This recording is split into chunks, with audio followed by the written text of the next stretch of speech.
ಸ್ನೇಹಿತರೆ ನಮಸ್ಕಾರ, ನಾನು ರವೀಂದ್ರ ಜೋಶಿ. ಪಶ್ಚಿಮ ಬಂಗಾಳದ ಚುನಾವಣೆಗೆ ಸಂಬಂಧಪಟ್ಟ ಹಾಗೆ ಮೂಡ್ ಆಫ್ ದ ನೇಷನ್ ಸಮೀಕ್ಷಾ ವರದಿ ಬಂದಿದೆ. ಬಹಳ ಅಚ್ಚರಿದಾಯಕವಾದಂಥ ಫಲಿತಾಂಶ ಇದು. ಈ ಮಟ್ಟಿನ ಫೋಟೋ ಫಿನಿಷನ್ನು ಯಾರೂ ನಿರೀಕ್ಷೆ ಮಾಡಿರಲಿಲ್ಲ. ಭಾರತೀಯ ಜನತಾ ಪಾರ್ಟಿಯ ಬಗ್ಗೆ ಪಶ್ಚಿಮ ಬಂಗಾಳದ ಮತದಾರರಲ್ಲಿ 43% ಜನ ತಮ್ಮ ಒಲವನ್ನು ವ್ಯಕ್ತಪಡಿಸಿದ್ದಾರೆ. ಮುಂದೆ ಭಾರತೀಯ ಜನತಾ ಪಾರ್ಟಿಯ ಸರ್ಕಾರ, NDA ಸರ್ಕಾರ ಪಶ್ಚಿಮ ಬಂಗಾಳದಲ್ಲಿ ಬರಬೇಕು ಎನ್ನುವಂಥ ಆಶಯವನ್ನು ವ್ಯಕ್ತಪಡಿಸಿದ್ದಾರೆ. 45% ಜನ, ಅಂದರೆ BJPಗಿಂತ 2% ಜಾಸ್ತಿ, 45% ಜನ ಮತದಾರರು TMCಯ ಸರ್ಕಾರವೇ ಇರಲಿ, ಮಮತಾ ಬೇಗಂ ಅವರ ಸರ್ಕಾರವೇ ಇರಲಿ ಅಂತ ತಮ್ಮ ಆಶಯವನ್ನು ವ್ಯಕ್ತಪಡಿಸಿದ್ದಾರೆ. ನಿಮಗೆ ಗೊತ್ತಿರಲಿ, ಇದು 4ನೇ ಚುನಾವಣೆ ಮಮತಾ ಬೇಗಂ ಅವರಿಗೆ ಅಧಿಕಾರಕ್ಕೆ ಬಂದ ಮೇಲೆ. 2011, 2016, 2021 ವಿಧಾನಸಭಾ ಚುನಾವಣೆಗೆ ಸಂಬಂಧಪಟ್ಟ ಹಾಗೆ, ಲೋಕಸಭಾ ಚುನಾವಣೆಗೆ ಸಂಬಂಧಪಟ್ಟ ಹಾಗೆ 2014, 2019, 2024 ಅದು 3 ಚುನಾವಣೆ. 2011ರಲ್ಲಿ ಕಾಂಗ್ರೆಸ್ ಜೊತೆ ಮೈತ್ರಿಯನ್ನು ಮಾಡಿಕೊಂಡಂಥ ಮಮತಾ ಬೇಗಂ ಅವರು 36 ವರ್ಷಗಳ ಅಧಿಕಾರ ನಡೆಸಿದಂಥ ಎಡರಂಗದ ಸರ್ಕಾರವನ್ನು ಕೆಳಗಿಳಿಸ್ತಾರೆ. ಅಷ್ಟೇ ಅಲ್ಲ, ಆಗಿದ್ದಂಥ ಮುಖ್ಯಮಂತ್ರಿ ಬುದ್ಧದೇವ ಭಟ್ಟಾಚಾರ್ಯ ಅವರನ್ನ ಅವರ ಸ್ವಕ್ಷೇತ್ರದಲ್ಲಿಯೇ ಸೋಲಿಸ್ತಾರೆ. ಅವಾಗ ಇದ್ದಂಥ ಏಕಮೇವ ಅಜೆಂಡಾ ಏನಂದರೆ ಪಶ್ಚಿಮ ಬಂಗಾಳದಲ್ಲಿರುವಂಥ ಗೂಂಡಾಗಿರಿ, ಪಶ್ಚಿಮ ಬಂಗಾಳದಲ್ಲಿರುವಂಥ ಬಡತನ, ಪಶ್ಚಿಮ ಬಂಗಾಳದಲ್ಲಿರುವಂಥ ಕ್ರೌರ್ಯ, ಇದನ್ನು ನಾನು ತೊಡೆದು ಹಾಕ್ತೀನಿ ಅನ್ನುವಂಥ ಮಾಟಿ ಮಾನುಸ್ ಅನ್ನುವಂಥ ಒಂದು ಘೋಷವಾಕ್ಯವನ್ನು ಇಟ್ಟುಕೊಂಡು ಚುನಾವಣೆಯನ್ನು ಪ್ರಾರಂಭಕ್ಕೆ ಇಳಿದಿರ್ತಾರೆ ಮಮತಾ ಬೇಗಂ ಅವರು. ಯಾವ ಮಟ್ಟಿನ ಬಿರುಗಾಳಿಯ ಹಾಗೆ ಅವರು ನುಗ್ಗಿರ್ತಾರೆ ಅಂದರೆ ಚುನಾವಣೆಯಲ್ಲಿ 36 ವರ್ಷಗಳ ಕಾಲ ಅಧಿಕಾರ ಮಾಡಿದಂಥ ಎಡರಂಗ CPM ಇನ್ನಿಲ್ಲದ ಹಾಗೆ ಧೂಳಿಪಟವಾಗಿ ಹೊರಟೋಗುತ್ತೆ. ಆದರೆ ದುರ್ದೈವ ಅಂದರೆ ಯಾವ ಅಂಶವನ್ನು ಇಟ್ಕೊಂಡು ಚುನಾವಣೆಯಲ್ಲಿ ಗೆದ್ದರು ಮಮತಾ ಬೇಗಂ ಅವರು, ಅದೇ ಅಂಶವನ್ನು ತನ್ನ ಪಕ್ಷದ ಅಳಿವು ಉಳಿವಿಗೆ, ತನ್ನ ಸರ್ಕಾರದ ಅಳಿವು ಉಳಿವಿಗೆ ಮೂಲ ದ್ರವ್ಯವನ್ನಾಗಿ ಬಳಸ್ತಾರೆ. ಅಂದರೆ ಅದೇ ಗುಂಡಾಗಿರಿ, ಅದೇ ಕ್ರೌರ್ಯ ಮತ್ತು ಅದೇ ಜನರನ್ನು ಹಿಂಡಿ ಹಿಪ್ಪಿ ಹಾಕುವಂಥ ಮನಸ್ಥಿತಿ. ಅಲ್ಲೇ ಜನರಿಗೆ ಬೇರೆ ಆಪ್ಷನ್ ಇರಲಿಲ್ಲ. ಎರಡೂ ಇದ್ದಂಥ ಪಕ್ಷಗಳನ್ನು ಸಂಪೂರ್ಣವಾಗಿ ನಾಮಾವಶೇಷಗೊಳಿಸಿದರು. ಮೊದಲನೇದಾಗಿ ಇದ್ದಂಥ ಪ್ರತಿಸ್ಪರ್ಧಿ ಕಾಂಗ್ರೆಸ್ಸು ಹೇಳ ಹೆಸರಿಲ್ಲದೆ ಹೊರಟೋಯ್ತು. ವಿಪಕ್ಷವಾಗಿ ಇದ್ದದ್ದು ಎಡರಂಗದ ಸರ್ಕಾರ, ಎಡರಂಗ ಅಡ್ರೆಸ್ಗೆ ಇರಲಾರ್ದಂಗೆ ಹೊರಟೋಯ್ತು. ಯಾಕೆ ಅಂದರೆ ಎಡರಂಗದಲ್ಲಿದ್ದಂಥ ಎಲ್ಲ ಕಾರ್ಯಕರ್ತರು, CPM ಕಾರ್ಯಕರ್ತರು, ಪದಾಧಿಕಾರಿಗಳು ಎಲ್ಲರೂ ಬಂದು TMC ಸೇರಿಕೊಂಡ್ರು. ಬ್ರ್ಯಾಂಡ್ ಹೊಸದು TMC, ಒಳಗಡೆ ಇರುವಂಥ ವೈನು ಅದೇ CPM ವೈನು ಈ ತೃಣಮೂಲ ಕಾಂಗ್ರೆಸ್ನ ಬಾಟ್ಲಿ. ಆ ರೀತಿಯದಾದಂಥ ಸರ್ಕಾರ ನಡೀತಾ ಇತ್ತು.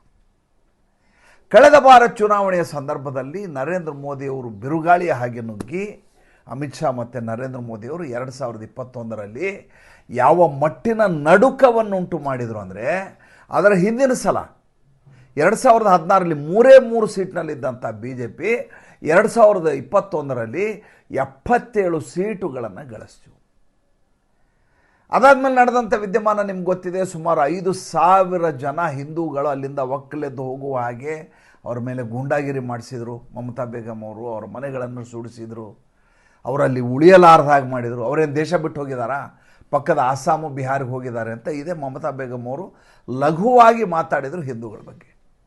ಪಶ್ಚಿಮ ಬಂಗಾಳದ ಹಿಂದೂಗಳು ಓಡಿ ಹೋಗಿದ್ದಾರೆ ಅಂದರೆ ಏನು ಬೇರೆ ದೇಶಕ್ಕೆ, ಬಾಂಗ್ಲಾದೇಶಕ್ಕೆ, ಪಾಕಿಸ್ತಾನಕ್ಕೆ ಹೋಗಿಲ್ಲ, ಪಕ್ಕದಲ್ಲಿರುವಂಥ ಆಸಾಮು, ಬಿಹಾರಿಗೆ ಹೋಗಿದ್ದಾರೆ. ಅದ್ರ ಬಗ್ಗೆ ಯಾಕಿಷ್ಟು ಮಾತಾಡ್ತಾ ಇದ್ರಿ ಅಂತ ಕೇಳಿದರು. ನೋಡಿ ಹೆಂಗಿದೆ, ವರಸೆ ಹೆಂಗಿದೆ ನೋಡ್ರಿ.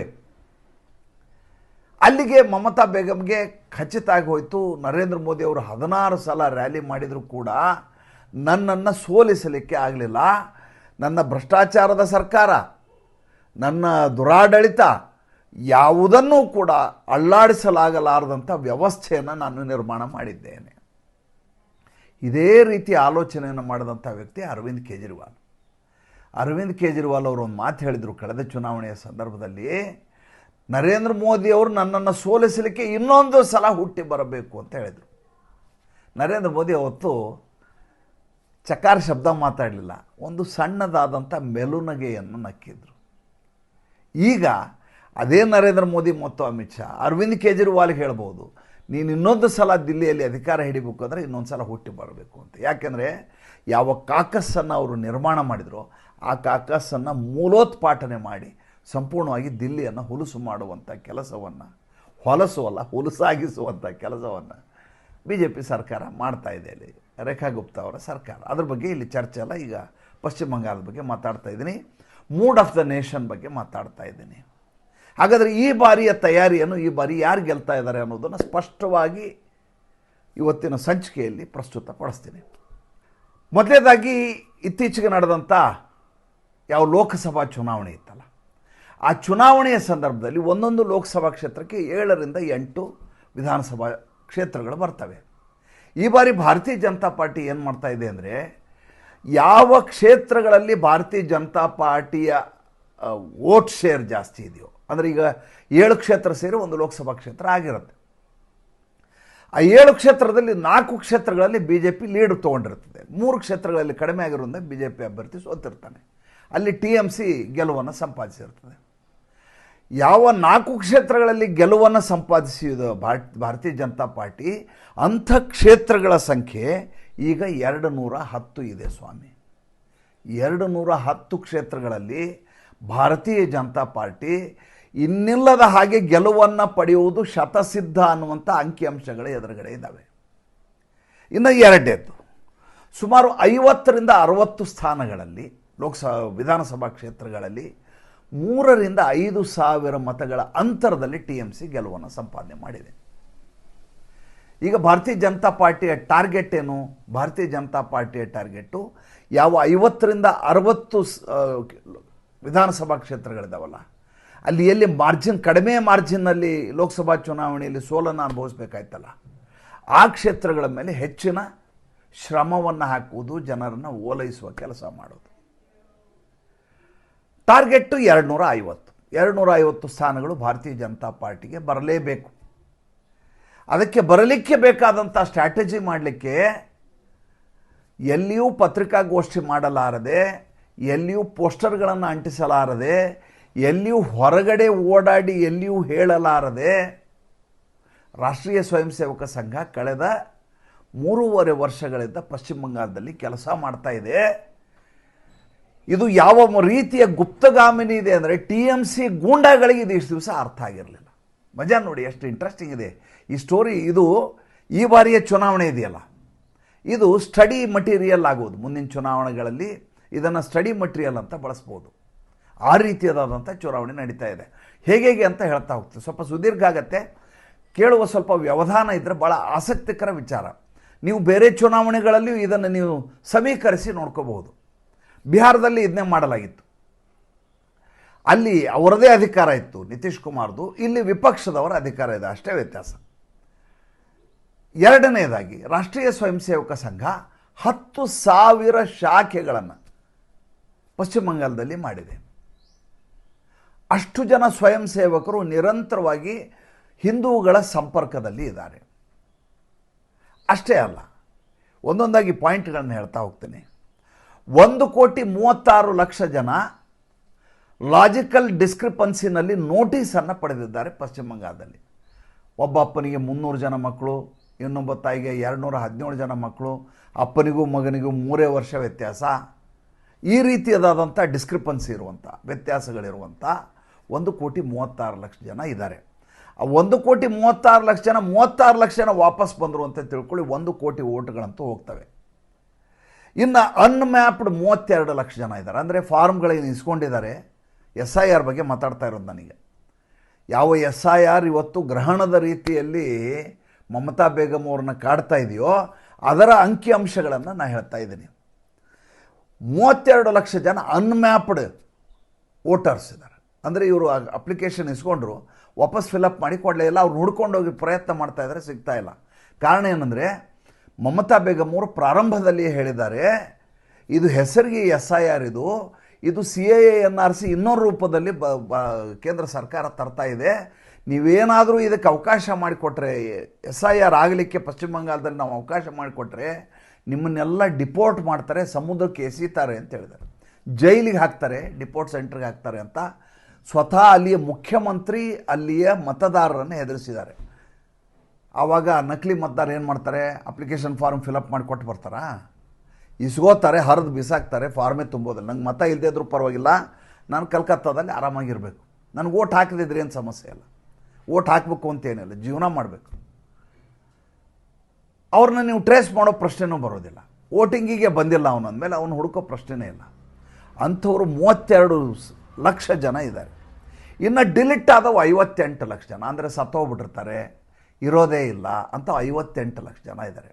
ಅಲ್ಲಿಗೆ ಸರಾಸರಿ 1 ಕೋಟಿ 1.5 ಕೋಟಿಯಲ್ಲಷ್ಟಾದರೂ ಕೂಡ ಮತದಾರರ ಸಂಖ್ಯೆ ಅಲ್ಲಿ ಕಡಿಮೆ ಆಗುತ್ತೆ. 7 ಕೋಟಿ ಜನ ಇರೋಲ್ಲಿ. ಯಾವ ಅತಿ ಕಡಿಮೆ ಮಾರ್ಜಿನಲ್ಲಿ ಪಶ್ಚಿಮ ಬಂಗಾಳದಲ್ಲಿ ಭಾರತೀಯ ಜನತಾ ಪಾರ್ಟಿ ತನ್ನ ಸೀಟುಗಳನ್ನು ಕಳ್ಕೊಂಡಿದೆಯೋ, ಯಾರು ಮೂಲ ವೋಟ್ ಬ್ಯಾಂಕ್ ಆಗಿದ್ದರು ಪಶ್ಚಿಮ ಬಂಗಾಳದಲ್ಲಿ ಮಮತಾ ಬೇಗಂ ಅವ್ರಿಗೆ, ಆ ಎಲ್ಲ ಮತಗಳು ಹೊರಟು ಹೋಗ್ತವೆ. ಸೋಸಿ ಶೋಧಿಸಿ ಉಳಿದಂಥ ಅಸಲಿ ಮತದಾರರು ಉಳಿತಾರೆ. ಅವರ ಮನಸ್ಥಿತಿ ಈ ಬಾರಿಯ ಚುನಾವಣೆಯನ್ನು ನಿರ್ಧಾರ ಮಾಡುತ್ತೆ. ನೋಡಿ ಎಷ್ಟು ಇಂಟ್ರೆಸ್ಟಿಂಗ್ ಆಗಿದೆ ನೋಡಿ. ಅದಕ್ಕೇನು ಹೇಳಿದ್ದು, this is a study material for the elections ಅಂತ. ಇದ್ರ ಜೊತೆ ಇನ್ನೊಂದು ಅಂಶ ಸೇರ್ಕೋತದೆ. ಏನದು ಅಂಶ? ಪ್ರತಿ ಬಾರಿ ಗೂಂಡಾಗಿರಿ ಮಾಡುವ ಮೂಲಕ ಇವರು ಚುನಾವಣೆಗೆ ಮತಗಟ್ಟೆಗೆ ಬರಲಾರ್ದಾಗ ಮಾಡ್ತಿದ್ರು. ಕಳೆದ ಬಾರಿ ಒಂದು ವಿದ್ಯಮಾನ ನಡೀತು. ಅಲ್ಲೊಂದು ಸ್ಥಳೀಯ ಸಂಸ್ಥೆಯ ಚುನಾವಣೆ ಆದ ಸಂದರ್ಭದಲ್ಲಿ ನಡೆದ ಘಟನೆ.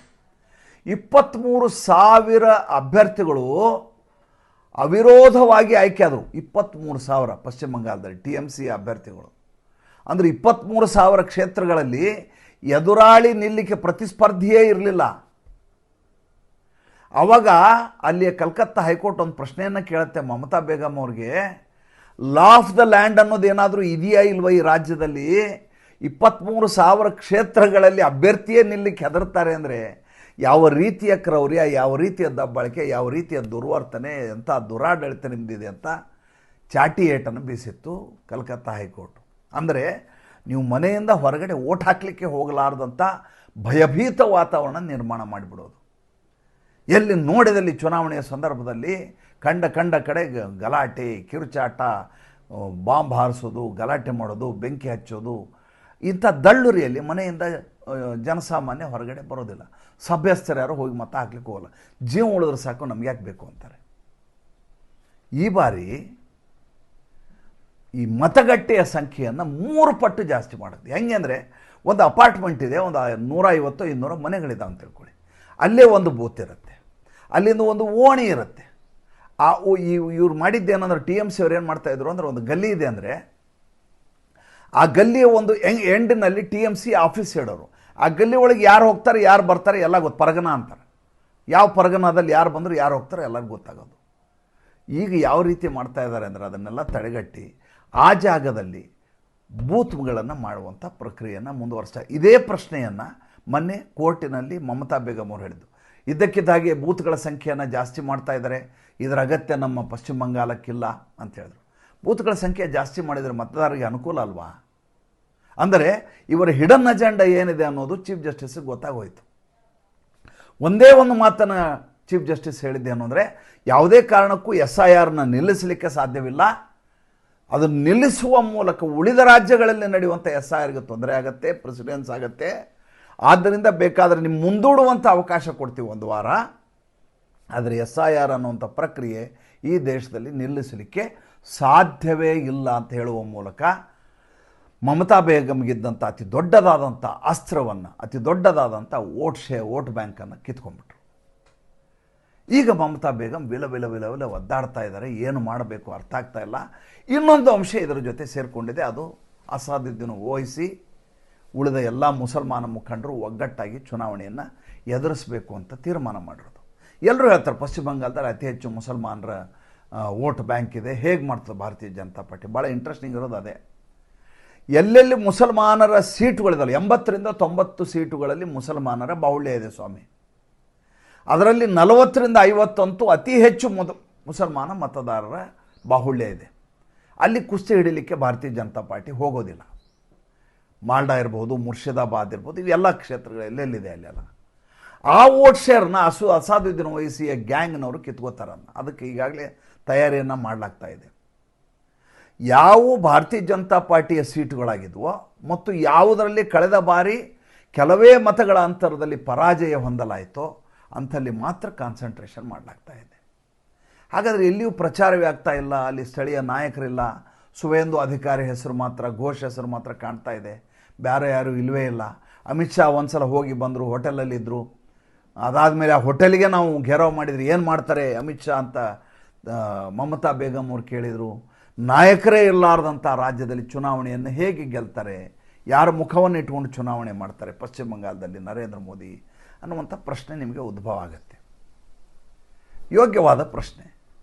ಇದಕ್ಕೊಂದು ಉತ್ತರ ಇದೆ. ಏನಂದರೆ ಮ್ಯಾರಥಾನ್ ಓಡುವಾಗ 30 ಸರ್ಕಲ್ ತಿರುಗಬೇಕು ಅಥವಾ 5 ಕಿಲೋಮೀಟ್ರ್ ಓಡಬೇಕು ಅಂದಾಗ ಪ್ರಾರಂಭದಲ್ಲಿ ಯಾರೂ ಜೋರಾಗಿ ಓಡೋದಿಲ್ಲ, ನಿಧಾನಕ್ಕೆ ಓಡ್ತಾರೆ. ಜೋರಾಗಿ ಓಡಿದವ್ರು ಮಧ್ಯೆ ಬಂದು ಮುಗ್ಗರಿಸ್ಬೋತಾರೆ.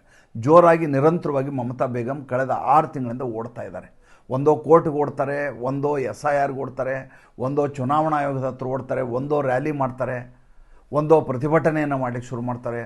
ಜನರನ್ನು ಓಲೈಸುವ ಅಥವಾ ತನ್ನ ಸಾಧನೆಯನ್ನು ಹೇಳುವಂಥ, ಚುನಾವಣೆಗೆ ತಯಾರಿ ಮಾಡಿಕೊಳ್ಳುವಂಥ, ಅಭ್ಯರ್ಥಿಗಳ ಪಟ್ಟಿಯನ್ನು ಸಿದ್ಧಪಡಿಸಿಕೊಳ್ಳುವಂಥ ಯಾವ ಕೆಲಸವನ್ನು ಮಾಡಲಾರದೆ ಮೋದಿ ಅವರನ್ನ ಟಾರ್ಗೆಟ್ ಮಾಡಿಕೊಂಡೇ ಕಳೆದ 1 ವರ್ಷದಿಂದ ಸಮಯವನ್ನು ಕಳೀತಾ ಇದ್ದಾರೆ ಮಮತಾ ಬೇಗಂ. ಪ್ರತಿ ದಿವಸ ಬೆಳಗ್ಗೆ ಕೇಂದ್ರ ಸರ್ಕಾರದ ಮೇಲೆ ಆರೋಪ. ಇದೇ ಕೆಲಸವನ್ನು ಅರವಿಂದ್ ಕೇಜ್ರಿವಾಲ್ ದಿಲ್ಲಿಯ ಚುನಾವಣೆಯ ಸಂದರ್ಭದಲ್ಲಿ ಮಾಡಿದರು. ಅದೇ ಕೆಲಸವನ್ನು ಈಗ ಇವರು ಮಾಡ್ತಾ ಇದ್ದಾರೆ. ಭಾರತೀಯ ಜನತಾ ಪಾರ್ಟಿ ಎಲ್ಲಿಯೂ ಕೂಡ ಗಲಾಟೆ ಮಾಡಲಾರದೆ, ಎಲ್ಲಿಯೂ ತನ್ನನ್ನು ಬಿಂಬಿಸಿಕೊಳ್ಳಾರದೆ, ಎದುರಾಳಿಗೆ ನಡುಕವನ್ನು ಉಂಟು ಮಾಡಲಾರದೆ ಅಂಡರ್ ಕರೆಂಟ್ ಕೆಲಸ ಮಾಡಲಿಕ್ಕೆ ಶುರು ಮಾಡಿದೆ. ಈಗೇನು 2% ಜಾಸ್ತಿ ಜನಪ್ರಿಯತೆ ಜಾಸ್ತಿ ಇದೆ, ಅವರ ಒಲವು ಜಾಸ್ತಿ ಇದೆ ಅಂತ ಸಮೀಕ್ಷೆ ಬಂದಿದೆಯಲ್ಲ, ಈ 2%ನ 1.5 ತಿಂಗಳಲ್ಲಿ ಭಾರತೀಯ ಜನತಾ ಪಾರ್ಟಿ ಕಣ್ಣು ಮುಚ್ಚಿ ಕಣ್ಣು ತೆಗೆದರೊಳಗೆ ಬದಲು ಮಾಡಬಲ್ಲೆ ಅನ್ನುವಂಥ ಆತ್ಮವಿಶ್ವಾಸವನ್ನು ಹೊಂದಿದೆ. ಅಲ್ಲಿಗೆ ಚುನಾವಣೆ ಎಷ್ಟು ಕುತೂಹಲಕಾರಿಯಾಗಿರುತ್ತೆ, ಎಷ್ಟು ರೋಚಕವಾಗಿರ್ತದೆ ಸುಮ್ಮನೆ ಕಲ್ಪನೆ ಮಾಡಿಕೊಳ್ಳಿ. ಸಾಧ್ಯ ಆದರೆ ಈ ಬಾರಿ ಪಶ್ಚಿಮ ಬಂಗಾಳದ ಚುನಾವಣೆ ಸಂದರ್ಭದಲ್ಲಿ ಸ್ವಲ್ಪ ದಿವಸ ಓಡಾಡಬೇಕು ಅನ್ನುವಂಥ ಒಂದು ತೀರ್ಮಾನವನ್ನು ಸಂಕಲ್ಪವನ್ನು ಮಾಡಿದ್ದೇವೆ. ತಮ್ಮೆಲ್ಲರ ಸಹಾಯ ಸಹಕಾರ ಇದ್ದರೆ ಅದು ಕೂಡ ಯಾವ ದೊಡ್ಡ ಕಷ್ಟದ ಕೆಲಸ ಏನು ಅಲ್ಲ ಅಂತ ನಾನು ಭಾವಿಸ್ತೇನೆ. ಯಾಕೆಂದರೆ ಉಳಿದ ಎಲ್ಲರಿಗಿಂತ ಭಿನ್ನವಾಗಿ ನಮ್ಮನ್ನು ನಾವು ಜನರಿಗೆ ವಿಷಯಗಳನ್ನು ಕೊಡುವಲ್ಲಿ ನಮ್ಮನ್ನು ನಾವು ತೊಡಗಿಸ್ಕೊಳ್ಬೇಕು ಅನ್ನುವುದು ನನ್ನ ದೃಢ ಸಂಕಲ್ಪ. ಬೆಳಗ್ಗೆ ಒಂದು ಕಮೆಂಟ್ ನೋಡಿದೆ, ನನಗೆ ನಗು ಬಂತು. ನಿಮ್ಮದು TV ಚಾನಲ್ನಲ್ಲಿ ನಿನ್ನೆನೇ ಬಂದಿರುತ್ತೆ, ನೀವು ಇವತ್ತು ಹಳಸಲ ಸುದ್ದಿಯನ್ನು ಹಾಕ್ತೀರಿ. ನನಗೆ ನಗು ಬಂತು.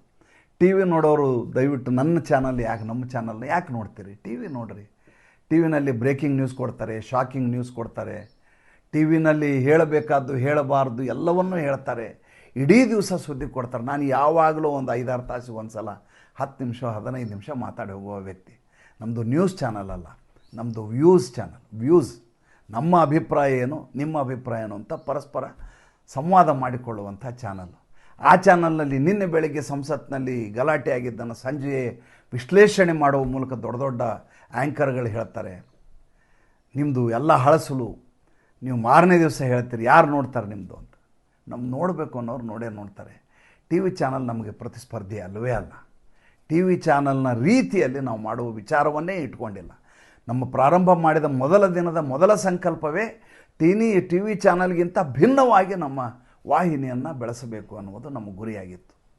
ಭಾಳಷ್ಟು ಜನರಿಗೆ ಅದರ ಬಗ್ಗೆ ಕ್ಲಾರಿಟಿ ಇರೋದಿಲ್ಲ. ಪಾಪ ಅವ್ರ ತಪ್ಪಲ್ಲ ಅದು. ಸುದ್ದಿ ಯಾವುದು, ಸುದ್ದಿಯ ವಿಶ್ಲೇಷಣೆ ಯಾವುದು, ಸುದ್ದಿಯ ವಿಶ್ಲೇಷಣೆಯ ತಾತ್ಪರ್ಯ ಏನಿರಬೇಕು, ತರ್ಕ ಅಂದರೆ ಏನು, ತರ್ಕಬದ್ಧವಾಗಿ ಆಲೋಚನೆ ಮಾಡೋದು ಹೇಗೆ, ಇದೆಲ್ಲ ಕಾಲಾಂತರದಲ್ಲಿ ನೋಡ್ತಾ ನೋಡ್ತಾ ಅಭ್ಯಾಸ ಆಗೋದು. ಆಮೇಲೆ ನಮಗೆ ಪ್ರತಿಸ್ಪರ್ಧಿ ಅಂತ ನಾವು ಯಾರನ್ನೂ ಅಂದ್ಕೊಂಡೇ ಇಲ್ಲ ಇಲ್ಲಿವರೆಗೂ. ನಮ್ಮದೇನಿದೆ ಅದನ್ನು ನಾವು ಹೇಳ್ತೀವಿ. ಅದಕ್ಕೆ ಸ್ಪರ್ಧೆ ಯಾಕೆ? ಇನ್ನೊಬ್ಬರು ನಮಗಿಂತ ಚೆನ್ನಾಗಿ ಮಾಡಿದರೆ ಜನರಿಗೆ ಹೆಚ್ಚು ಜ್ಞಾನ ಪ್ರಸಾರ ಆಗತ್ತೆ, ಜನರಿಗೆ ಅವೇರ್ನೆಸ್ ಬರುತ್ತೆ. ಬರಲಿ ಬಿಡಿ, ಅವ್ರ ಚಾನಲ್ನ ನೋಡುವಂಥ ಜನ ಹೆಚ್ಚಾದ್ರೆ ನಮ್ಗೆ ಭಾಳ ಸಂತೋಷ ಅಲ್ವಾ. ಅವರು ಕೂಡ ಹಿಂದುತ್ವಕ್ಕಾಗೇ ಕೆಲಸ ಮಾಡ್ತಾರಲ್ವ, ನಮ್ಮ ಹಾಗೆ ಅವರು ಕೆಲಸ ಮಾಡ್ತಾರೆ. ಅವ್ರಿಗೆ ನಮಗಿಂತ ದೊಡ್ಡದಾದಂಥ ಜನಸಮೂಹ, ಸಾಮಾಜಿಕ ಪರಿವಾರ ಸೃಷ್ಟಿಯಾದರೆ ನಾವು ಸಂತೋಷ ಪಡಬೇಕಾ, ಅಸೂಯೆ ದ್ವೇಷ ಪಡಬೇಕಾ? ಸಂಚಿಕೆಯನ್ನು ನೋಡುವುದು ಬಿಡುವುದು ನಿಮ್ಮ ಸ್ವಂತ ವಿವೇಚನೆ, ನಿಮ್ಮ ನಿರ್ಧಾರ. ಹೇಗಿರಬೇಕು ಅನ್ನುವ ತೀರ್ಮಾನ ಮಾಡುವುದು ನಮ್ಮ ತೀರ್ಮಾನ. ಆದರೆ ನಿಮ್ಮ ಸಲಹೆ ಇಲ್ಲದೆ ನಾವು ಅದನ್ನು ಮಾಡೋದಿಲ್ಲ. ಒಂದಂತೂ ಇನ್ನೊಂದು ಸಲ ಸ್ಪಷ್ಟಪಡಿಸ್ತೀನಿ, ತಕ್ಷಣದಲ್ಲಿ ನಾವು ಸುದ್ದಿಯನ್ನು ಕೊಡೋದಿಲ್ಲ.